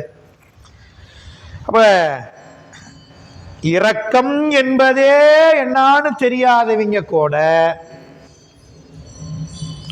சிறு விலங்குகளிடத்திலும் வயது முதிர்ந்த கருவுற்ற இந்த விலங்குகளிடத்திலும் நீதிமுறையினால் இரக்கம் கொண்டு, என்ன அவங்களுக்கு படிப்பு தான் தெரியாது, நீதினா தெரியாது, தெரிஞ்சது பூரா கொள்யெறி குத்து, கல்வி வாசனையே இல்லை, கொடுமை செய்வதையே தமது வாழ்க்கையாக கொண்டு வாழக்கூடிய வேடர்கள் பெண் விலங்குகளையும் குட்டிகளையும் வேட்டையினும் அழைக்காது விடும் கருத்து அவங்க கருணையை நமக்கு எடுத்து காட்டுகின்ற நீதி. எப்படிங்க இந்த குணம் அவங்களுக்கு வந்துச்சு? அதெல்லாம் சரிங்க, இவங்க எப்படி அப்படி இருக்க முடியும்? என்னால நம்ப முடியலையே. இந்த வேடர்கள் கூட இப்படி இருக்க முடியுமா? ஆம், முடியும். ஏன்? இது அவங்க கருணை இல்லைங்க, இது இறைவனுடைய கருணை. ஏன்? எல்லா உயிரிடத்திலும் இறைவன் உடனாய் இருக்கிறான் இல்லையா? அப்போ அவன் உயிருக்கு உயிராய் எங்கும் நிறைந்தவனாய் இருப்பவன். அதனால் அந்த இறைவன் கொடிய வேடரிடத்திலும் காணப்படும், அவங்க இடத்துலயும் இருக்கிறான். அவர்களையும் அறியாமல் கருணை வெளிப்பட்டு நிற்கிறதுக்கு காரணம் இறைவனுடைய குணம். அதனால தமது நீடித்த நலம் கருதியேனும் விலங்கின் சாதி முற்றும் நாசமாகி ஒழியாத வண்ணம் காத்தல் இந்த ஒழுக்கத்தில் நிறுத்திய காரணம். அப்பேற்பட்ட நிலையில இங்க நமக்கு அருமையாக சொன்னார். இப்படி ஒரு நீதியை இயல்பாக இல்லைனாலும் இறைவன் கருணையினால் அந்த கருணை அவர்கள் உள்ளத்தில் உடனாயிருக்கக்கூடிய இறைவன் கருணை காரணமாக இளம் கன்றுகளையும் கருவுற்ற விலங்குகளையும் பெண் விலங்குகளையும் வேட்டையாடக்கூடிய வேடர்கள் வேட்டையாடாமல் கொலை செய்யாமல் விட்டுவிட்டார்கள். இவ்வகை வரு கொலை மரவினை எதிரிகள் ஒளி அதிர கைவரைகளின் வெறுவுரமடை காணெழுவதோர் ஏனம் பெய்கருமுகில் இணையிடையொடு பிதிர்கன விழி சிதறி மொய்வலைகளை அரணிமில் உற முடுகிய கடுவிசையில்.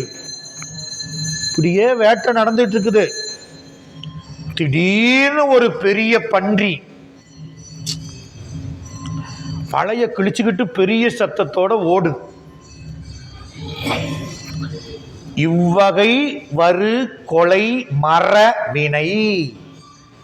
மரம் வேடர்களுடைய வீரம், கொலை தொழில், கொலையாகிய மரம். இது அறம் இல்ல, கருணை செஞ்சிட்டாங்கன்னு நினைச்சுக்கிறாதீங்க நீங்க. சேக்கிலார் அடுத்த பாட்டிலே சொல்றாரு, அவங்க கருணை என்பது அவங்களது இல்ல, இறைவன் உடனாயிருப்பதனால. என்னங்க அப்படின்னு சொல்றீங்களா? இங்கெல்லாம் ஒண்ணும் இல்ல, அது கருணையினால நிகழ்வது. அதுபோல வேடர்களுக்கு உடனாயிருக்கக்கூடிய இறைவன் கருணை அந்த நீதி என்ற கருணையினால் நிகழ்ந்தது. ஆனா அவங்க யார் தெரியுமா? கொலை. இவ்வகை வரு கொலை மரவினை, கொலையாகிய மரத்தை. அறம் என்பது எந்த உயிரையும் கொல்லாது இருப்பதற்கு பேர் தான் என்னது? அறம். உயிரை கொன்றால் அதுக்கு பேரு அறம் இல்ல. அதனால அறத்துக்கு எதிர் மரம். அப்ப அறத்தை செய்யாத மரத்தை செய்பவர்கள் இந்த வேடர்கள். எதிர் நிகழ் ஒளி அதிர. அப்படியே இந்த வேட்டை தொழில் நடந்துகிட்டே இருக்கும் பொழுது யானைகளும் அஞ்சும்படி கைவரைகளும் வெறுவுற. கைவரைனா யானை. யானையே பயந்து நடுங்கிற மாதிரி ஒரு சத்தம் கேக்குது. கைவரைகளும் வெறுவுரமிடை காணெழுவதோர் ஏனம். என்னன்னு பார்த்தா ஒரு பெரிய பன்றி. அது சத்தம், யானையே பயந்து நடுங்குதான். அது சாதாரண பன்றியாத இல்லையே. இதுதான் அங்க கூட்டிட்டு போகுது. வலைய கிழிச்சேதானே போக முடியும். கைவரை யானை. காடே குடியாக வாழும் யானைகளே அஞ்சும்படி பெய் கருமுகில் என எழுவதோர் ஏனம் இடியோடு பிதிர் கனல் விழி சிதறி. அந்த பன்றியை காமிக்கிறார் சேக்கிலார். எப்படி தெரியுமா இருக்குது? பெய் கருமுகில் என. மழை வர்றதுக்கு முன்னால வானத்தை பார்த்தீங்கன்னா கரு மேகம் அப்படியே திரண்டு நிற்கும். என்னடாது இருட்டாகி போச்சு. வெளியில வந்து பார்த்தா மேகம்லாம் திரண்டு போயிடுச்சு. நண்பகல் 12 மணிக்கே இருட்டாகி போயிடுச்சு. வீட்டுக்குள்ள லைட்டு போடுறோம். என்னன்னு பார்த்தா மழை வரப்போகுது. மேகம்லாம், ஆமாம் மேகம் கருக்குது அப்படின்னு திரைப்பட பாடெல்லாம் பார்க்குறோமே. அப்படி பெய் கருமுகில், மழை பெய்வதற்கு முன் திரளக்கூடிய கருமுகில் போல, கருமுகில் எழுவது போல ஒரு ஏனம். ஏன் அப்படின்னா இந்த ஏனம்தான் திண்ணனாரை கண்ணப்பராய் வானுலகத்துக்கு கொண்டு சேர்க்க போகுது. அதனால வானத்தில் இருக்கிற மேகத்தை பேர் சொல்லிட்டார். பெய் கருமுகில் என இடி. அது சத்தம் எப்படி இருக்கு தெரியுமா? வானத்துல இடி இடிக்கிற மாதிரி. என்னங்க காட்டுல இருந்து வானத்தை சொல்றாரு அப்படின்னா, இந்த பன்றி காட்டில் இருக்கக்கூடிய திண்ணனாரை வானுலகத்துக்கு ஏற செய்ய போகுது. அதனால பெய் கருமுகில் இடியோடு பிதிர் கனல் விழி சிதறி மொய் வலைகளை அற. அப்படியே அந்த பன்றியினுடைய வெளியே காமிக்கிறார். எப்படி தெரியுமா இருக்குது? கோபத்தாலும் ஓடும் வேகத்தாலும் அப்படியே கண் பிதிர்ந்து சிவந்து பொறி பறக்குது. ஒரே கோபம். இவங்க கிட்ட மாட்டிக்கிட்டா உயிர் போயிடும், தப்பிச்சு ஓடணும்னு ஓடுது. எதிர்த்தெல்லாம் போர் செய்யல. இந்த பன்றி என்ன பண்ணுது? தப்பிச்சு ஓடுது, பயத்தால கத்துது. கோபத்தால் எதையும் செய்ய முடியலையே இவனுங்கள அப்படின்னு கோபம் அப்படியே கண்ணு செவந்து பிதிர்ந்து பொறி பறந்து. அப்படியே சேக்கிழார் சொன்னார் பாருங்க, மேகங்களில் நீர் சுமந்து வரும் அந்த மேகங்கள் அதெல்லாம் ஒன்று சேரும் பொழுது அந்த மேகங்களுக்கு இடையில தீயின் கூறு, அதுதான் மின்னல், நெருப்பினுடைய கூறு தான் மின்னல். அந்த மேகத்துக்குள்ள நீர் இருக்குது, அந்த மேகத்துக்கு இடையில தீயின் கூறாகிய மின்னல் சக்தி, நீர் சக்தியும் அந்த நெருப்பு சக்தியும் சேரும் பொழுது ஒரு ஓசை வரும், அதுக்கு பேரு இடி. இந்த அறிவியல்ல சேக்கிழார் அன்னைக்கே சொல்லிட்டார். எப்படிங்க இடி இடுக்குது அப்படின்னா, நீர் சுமந்து கூறும் மேகத்துக்கிடையில் தீயின் கூறாகிய மின்னல் சக்தி எதிர் எதிர் கூர்ந்து தாக்கி கலக்கும் பொழுது ஒரு வெளிச்சமும் வரும், சத்தமும் வரும். வெளிச்சத்துக்கு பேரு மின்னல், சத்தத்துக்கு பேரு. இது எப்படி வருது? நீர் சக்தியும் தீயினுடைய சக்தியும் எதிரெதிராக கலக்கும் பொழுது பேரொளியும் பேரொளியும், சவுண்டும் லைட், நாதம் விந்து அப்படின்னு சித்தாந்தத்துல சொல்லுவார். சவுண்டு இடி, லைட் வெளிச்சம், மின்னல், இது இரண்டும் வரும். அப்படிப்பட்ட இந்த நிலையை இங்க சொல்றார். ஒரு காலத்தில் ஒரு இடத்தில் ரெண்டுமே தோன்றும், வேற பக்கம் அல்ல. இடியும் மின்னலும் எங்க தோன்றும்? வானத்துல தான் தோன்றும். ஒரே காலத்தில் ஒரே இடத்தில் தோன்றும்.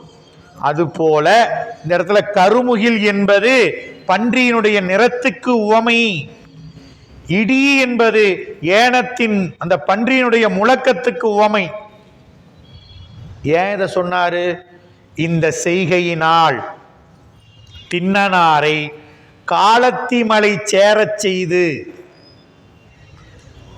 இப்ப இடி இடிச்சிருச்சு, மின்னல் ஒலிக்குது, அடுத்தது என்ன வரும்? மழை வரும். அப்ப இடி இடிச்சிருச்சு, மின்னல் ஒலிக்குது, அடுத்து என்ன மழை வரப்போகுது அப்படின்னா, இந்த திண்ணனாரை குடிமித்தேவரிடத்துல கொன்று சேர்த்த உடனே அங்க அன்பு மழை வரப்போகுது. எப்படி வானத்துல இடி இடிச்சு மின்னல் வந்தா நமக்கு மழை நீர் வருதோ, அதுபோல இன்னும் கொஞ்ச நேரத்துல அன்பு மழை பொழிய போகுங்கிறதுக்காக இப்பயே இடி மின்னலை சேக்கிழார் காமிச்சிட்டார். என்ன நுட்பம் பாருங்க. அந்த குறிப்பை இங்கே சொல்லிட்டார். பெய் கருமுகில் என இடியோடு பிதிர்கனல் விழி சிதறி. இடி இடிக்குது, மின்னல் அடிக்குது, இன்னும் கொஞ்ச நேரத்துல மழை வர போகுது. பெய்யும் கருமுகில் என இடியோடு பிதிர்கனல் விழி சிதறி மொய்வலைகளை அரணிமிரூர முடுகிய கடுவிசையில். எப்படி போச்சு? ரொம்ப வேகமா போகுது. கடுவிசை, விசைனாவே வேகம், கடுவிசைன்ட்டார். அந்த வேகம் பயங்கர வேகம் அப்படின்னு அர்த்தம். யாராலையும் தொடர முடியாத வேகம். அவ்வளவு வேகமா வலையை அறுத்துக்கிட்டு பன்றி ஓடுது. போம் அதுதனை அடுதிரலோடு பொறுமறவர்கள் அறியேர். ஆம் அவர் தொடர் உறும் விசையுடன் அடிவழி செல்லும் அளவில் தாம் ஒருவரும் அருகிலர் அவர் தனி தொடர் உள்ளியதன் மேல் ஏமுனையடு சிலை விடலைகள் இருவர்கள் அடிப்பிரியார். வலைய கடிச்சிட்டு பன்றி போன்றதை திண்ணனார் பார்த்துட்டார். அவரு தானே பார்க்கணும், வேற யாரும் பார்க்கல. ஏன் பார்க்க முடியாது, அது அவ்வளவு வேகமா போச்சு. அப்பையும் திண்ணனார் பார்த்துட்டார். போம் அதுதனை வலையை கிழித்து கொண்டு போகும் கடுவிசையோடு போகும் அந்த பன்றியை என்ன பண்ணிட்டாரு? பார்த்தார். யாரு? அடுத்திரலோடு பொறுமறவர்கள் அறியேராம் அவன். பார்த்தது யாரு? அவர் பார்த்தாருங்க. அவர் யாரு தெரியுமா? அறியேராம் அவர். சிங்கத்தை போன்ற அவர் பார்த்தாரு அப்படின்னா அவர் யாரு? வேற யாரும் இல்லைங்க, திண்ணனார். திண்ணனாரு பார்த்தார். அது செல்லும் விசையளவு அந்த விசையுடன் போறார். எப்படி போறாரு? தொடர்வுறும் விசையுடன் அடிவெளி வழி செல்லும் அளவில். பன்றி என்ன வேகத்துக்கு போகுதோ அந்த வேகத்துல இவரும் போனாராம். சேக்கிலார் சொல்றாரு, தொடர்வுறும் விசையுடன் அடிவழி செல்லும். கொஞ்சம் வேகம் குறைஞ்சாலும் அது எங்கேயோ புதர்ல போய் மறைஞ்சிடும். இவ்வளவு காட்டையும் வளைச்சி கட்டி இத்தனை பேர் வந்து இத்தனை வேட்டை நாயை கூட்டிட்டு வந்து இந்த பன்றி தப்பிச்சு போறதா? இது நம்ம வேட்டை தொழிலுக்கு இழுக்கு இல்லையா? என்னங்க அத்தனை படி என்ன பண்ணது? ஒரு பன்றியை வேட்டையாட முடியல அப்படின்றவாங்களே இல்லையா? என்ன செஞ்சார் இவரு சொல்லுவோமா இல்லையா? நீங்க அது வேட்டை தொழிலுக்கு இழுக்கு. அதனால என்ன பண்றாரு திண்ணனார்? சிங்கம் போன்றவர். ஏன்? யானையே பயம் வர அளவுக்கு பன்றி சத்தம் போடுதுன்னா அதை எதிர்த்து செல்லக்கூடியவர் யாரா இருக்கணும்? சிங்கத்தை போன்ற ஒருவரால தான் அந்த பன்றியை தொடர்ந்து சென்று வேட்டையாட முடியுமே தவிர மற்றவங்களால வேட்டையாட முடியாது. அப்ப அது வேகமா ஓடி மறைவதற்கு இடம் கொடுக்காம அது எவ்வளவு வேகம் போகுதோ விசையுடன் அடிவெளி செல்லும் அளவில் தாம் ஒருவரும் அறிகிலர். பண்ணி தப்பிச்சு பன்றி போயிடுச்சு, நம்ம தலைவரும் போனாருங்கிறது யாருக்கும் தெரியல. அவங்க எங்க வேட்டையாடிட்டு இருக்கிறாங்க. பன்றி வலையை கிழிச்சிட்டு ஓடிச்சு, அதை வேட்டையாடுவதற்கு நம்ம தலைவரும் போனாருங்கிறது யாருக்குமே தெரியல. ஆனா 2 பேருக்கு தெரிஞ்சிச்சு.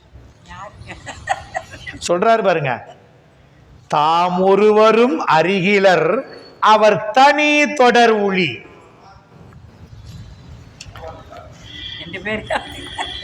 மணிவாசகர் அருமையா சொல்லுவார், நான் போய் பார்த்தேங்க, எங்க நரகத்துக்கு போய் பார்த்தேன்,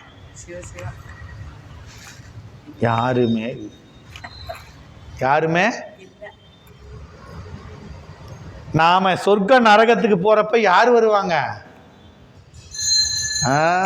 ஒருத்தர் வர முடியாது, 2 பேர் தான் வருவாங்க. அந்த 2 பேர் யாரு பின்னால பார்ப்போம். இப்பயே சொன்னா சுவாரஸ்யமா இருக்காதே. நம்ம கூட 2 பேர் வருவாங்க. திண்ணனார் கூட மட்டும் 2 பேர் போகல, என் கூட இருக்கிறாங்க, உங்க கூடயும். அவங்க கூட 2 பேர் நிச்சயம் வந்தே தீருவாங்க. அவங்க 2 பேர்னாலதான் நாம இங்க வந்ததே. அதனால இங்க சொன்னாரு, தாம் ஒருவரும் அறிகிலர், யாருக்கும் தெரியல. ஆனால் ஏமுனை அடுசிலை விடலைகள் இருவர்கள் அடிப்பிரியார். விசையுடன் அடிவழி செல்லும் அளவில் பன்றி வேகத்துக்கு ஓடன திண்ணனார் அவரை 2 பேரு பார்த்துட்டாங்க. அவங்க 2 பேரும் பன்றி விசையோடு வேகமாக ஓடிய திண்ணனார் கூட ஓடனாங்க. சொன்னாங்க, தாமதனை தனி தொடர் ஒளி, தனித்து தொடரும் பொழுது அப்படின்ட்டார். இருவர்கள் அடிப்பிரியார், அடிப்பிரியாது பின்பற்றும் மெய்க்காவலர்கள்னு அர்த்தம். மற்ற வேடர்கள்லாம் பொதுவானவங்க. ஆனால் ஒரு அரசர் போறார் அப்படின்னா அவருக்குன்னு மெய்க்காவலர்கள் இருப்பாங்க. இப்போ நாம் தெரிஞ்சுக்கணுன்னா, ஒரு முதல்வர், பிரதமர், ஜனாதிபதிலாம் வராங்கன்னா அவங்களுக்கு Z+ பூனை, கருப்பு பூனை அப்படின்னு பாதுகாப்பு படம் இருக்கும், நீங்கள் பார்த்துருப்பீங்க. அவங்களுக்கு மெய்க்காவலர்கள்னு பேர். எப்பையும் அந்த விஐபியை விட்டு பிரிய மாட்டாங்க. எந்த காரணத்துக்காகவும் அவங்கள கொண்டு போய் மாளிகையில் சேர்க்கிற வரலும், அவங்க எங்கேருந்து வந்தாங்களோ அங்கே மறுபடியும் போய் சேர்ற வரலும் கூடவே தான் இருப்பாங்க. அதுபோல திண்ணனாருடைய மெய்க்காவலர்கள் 2 பேர். இவங்க 2 பேரும் அந்த ஏனத்தை குறிவைத்து பின்தொடர்ந்து திண்ணனாரை பிரியாம, ஏனையோர் போல இல்லாம 2 பேரும் உடனே ஓடினார்கள். நாடிய கடல் வயவர்கள் அவர் நாணனும். 2 பேருடைய பேர் என்ன தெரியுமா? சொல்றார், நாடிய கடல் வயவர்கள் அவர் நாணனும் நெடுவரிவில் காடனும் எனும் இருவரும் மலை காவலரோடு கடிதில் கூடினர். விடு பகலிகளோடு கொலைஞமழிகள் வழுவி நீடிய சரி படர்வது தரு நீழலின் விரை கேளல். நாடிய கழல், நாடியனா தேர்ச்சியுடைய, கழல்னா காலணி, மணிவடம் அப்படின்னா வீரக்கழல். ஆக வயவர்கள்னா வெற்றியுடையவர்கள், விடலைகள் இருவர், அவங்க பேரு நாணன் காடன். நெடுவரிவில் காடன் அப்படின்னு தொடர்ச்சி இருக்குது. ஆனா இந்த அடைமொழி யாருக்கு பொருந்தும்னா நாணனுக்குத்தான் பொருந்தும். நீங்க பாட்டுல எப்படி இருக்குது, நெடு வரிவில் காடனும் அப்படின்னு இருக்குது. அந்த நெடுவரிவிலுங்கிறத அடை காடனுக்கு இல்ல, நாணனுக்கு. நெடு வரிவில் நாணனும் காடனும். காடனுக்கு அடைமொழி இல்லை, ஏன் பின்னாலதான் தெரியும். நாணனுக்கு அடைமொழி என்ன, நெடு வரிவில் நாணன். ஏன் அவன் இந்த பன்றியை அம்பு கொண்டு எய்ய குறிவைத்து மலைக்காவல் பூண்டவர், மலைக்காவலர். ஏற்கனவே திண்ணனாருடைய தந்தையாகிய நாகன் கூட வந்து அவனுக்கு உதவியாக குறிப்பார்த்து அம்பி எய்து வேட்டையாடுவதில் சிறந்தவன். அவனுக்கு தான் நெடுவரிவிலுங்கிறது அடைமொழி பொருந்தும். ஏன் அப்படின்னா அவன்தான் திண்ணனாருக்கு பொன்முகலியையும் காலத்தி மலையையும் குடிமித்தேவரை பற்றி சொன்னான். ஏன் அவன்தான் இதுக்கு முன்னாங்க வந்திருக்கிறவன், காடன் இல்லை.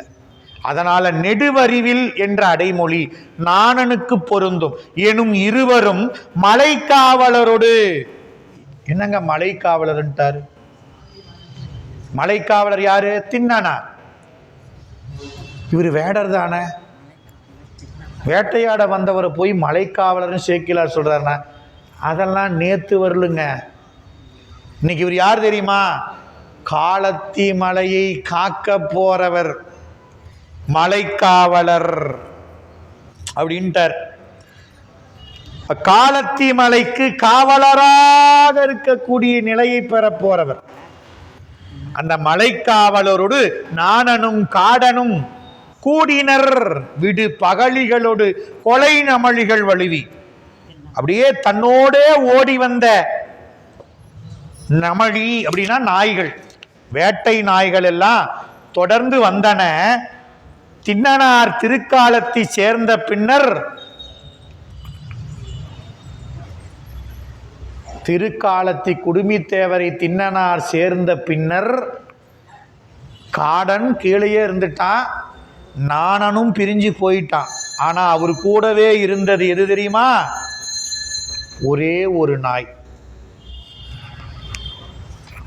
திண்ணனார் திருக்காலத்தை சேர்ந்த பின்னர் இவர்கள் யாவரும் அகன்று விடவும் அந்நமளி அவரை அகலாது உடன் தொடர்ந்து நின்றது. இத பின்னால சேக்கிலார் சொல்லுவார், செருப்படியும் நாயடியும் திரு அகலான் மாற்றிய பின் அப்படிம்பார். நக்கீரர் 11ஆம் திருமுறையில கண்ணப்பர் திருமரம் அப்படின்னு பாடும் பொழுது வேடுவன் நாயொடும் புகுந்து அப்படிம்பார். ஆக அந்த மலை நீடிய சரு தரு நீழலின் விரை கேளல் அப்படின்னார். அப்படியே சரினா மலைச்சாரல், தருனா மரங்கள், நீழல்னா மரங்கள் செறிந்து வளர்ந்திருப்பதால் நிழல் தருகின்றது. அப்படிப்பட்ட பகுதிக்கு வந்து அப்படியே சேர்ந்தார்கள். கேளல் அப்படின்னா பன்றி, கேளலுக்கு துணையாய் நின்றதென்ற குறிப்பு. குன்றியினிகர் முன்சரையறி கொடுவிழி இடி குரல் நீள் பன்றியும் அடல் அளவன் திரளோடு படர் நெறி நெடிதோடி துன்றியதொரு குன்றடி வரை களவிய சுழவிய செறி குழல் சென்றதனிடை நின்றது வழி தெருமர மர நிறையில். ரொம்ப தூரம் ஓடிய பன்றி என்ன ஆயிடுச்சு? ஓடுறதுக்கு திறமை இல்லாம, வலிமை இல்லாம ஒரு இடத்துல நின்றுடுச்சு. வலையை கிழித்து கொண்டு நெடுந்தூரம் ஓடிய பன்றி செறிந்த மரங்கள் நிழல் தரக்கூடிய மலைச்சாரல்ல சிறிய குன்று பகுதியில் அதன் அடிவாரத்தில் மரங்கள் செறிந்து நிழல் தருகின்ற இடத்துல வந்து நின்றுடுச்சு. எப்படி? குன்றியை நிகர் முன்செற, அப்படியே குன்றிமணி போன்று உருண்டு பசந்த சிவப்பினை உடைய கரிய கண்மணி. அந்த பன்றியினுடைய கண்ணை காமிக்கிறார். கோபத்தில் சிவந்துருந்துச்சே, இப்போ எப்படி இருக்குது? ஐயோயோ இவங்கிட்ட மாட்டிக்கிட்டோமே, செத்தோம் அப்படின்னு பயந்து நிற்கிது. போச்சுரா, வசமாக மாட்டிக்கிட்டோம் அப்படின்னு நிற்கிது. அதுக்கு பிறகு என்னங்கிறத அடுத்த வகுப்பில் பார்ப்போம். என்றும் இன்பம் பெருகும் இயல்பினால் ஒன்று காதலித்து உள்ளமும் ஓங்கிட மன்றுளார் அடியார் அவர் வான்புகழ் நின்றது எங்கும் நிலவி உலகெல்லாம் வான்முகில் வழாது பெய்க மலிவளம் சுரக்க மன்னன் கொன்முறை அரசு செய்க குறைவிலாதுயிர்கள் வாழ்க நான்மறை அறங்கள் ஓங்க நல்தவம் வெல்வி மல்க மேன்மைகொள் செய்வ நீதி விளங்குக உலகமெல்லாம் மேன்மைகொள் செய்வ நீதி விளங்குக உலகமெல்லாம் மேன்மைகொள் செய்வ நீதி விளங்குக உலகமெல்லாம். தென்னாடுடைய சிவனே போற்றி. ஓம் நம சிவாய சிவாய நம. ஓம் நம சிவாய சிவாய நம. ஓம் நம சிவாய சிவாய நம. ஓம் நம சிவாய சிவாய நம. ஓம் நம சிவாய சிவாய நம. ஓம் நம சிவாய சிவாய நம. ஓம் நம சிவாய சிவாய நம. ஓம் நம சிவாய சிவாய நம. ஓம் நம சிவாய சிவாய நம. ஓம் நம சிவாய சிவாய. அருள்மிகு திருமுறை கண்ட விநாயகர் மலரடிகள், தந்தம் பெருமக்கள் அருபாம் உம்மை நாயன்மார் மலரடிகள், தந்தம் பெருமக்கள் தொகையடியார் மலரடிகள், எம்பிரான் நம்பியாண்டார் நம்பி மலரடிகள், எம்பிரான் தெய்வச் செக்குளார் மலரடிகள், அருள்மிகு செம்பொச்சோதிநாதர் திருவடிகள், அருள்தரும் மரகதவள்ளி தாயாருடனாகிய அருள்மிகு பட்டீஸ்வர பெருமான் திருவடிகள், எம்பிரான் கண்ணப்ப நாயனார் மலரடிகள். திருச்சிற்றம்பலம்.